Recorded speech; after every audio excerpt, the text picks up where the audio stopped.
ذات بہت ہی بابرکت ہے جس نے اپنے بندے پر قرآن نازل فرمایا تاکہ اہل عالم کو خبردار کرے،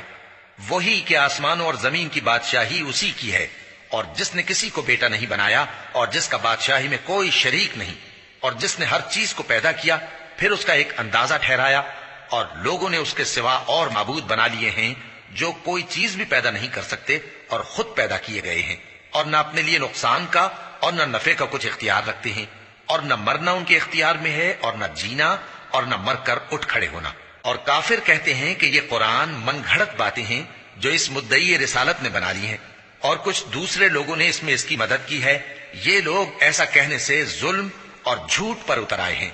اور کہتے ہیں کہ یہ پہلے لوگوں کی کہانیاں ہیں جن کو اس نے جمع کر رکھا ہے، اور وہ صبح و شام اس کو لکھوائی جاتی ہیں۔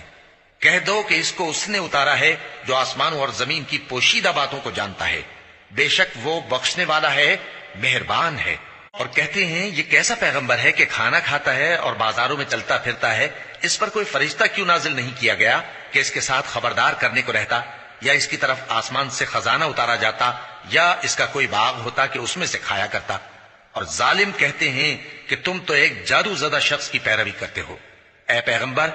دیکھو تو یہ تمہارے بارے میں کس کس طرح کی باتیں کرتے ہیں، سو گمراہ ہو گئے اور رستہ نہیں پا سکتے۔ وہ اللہ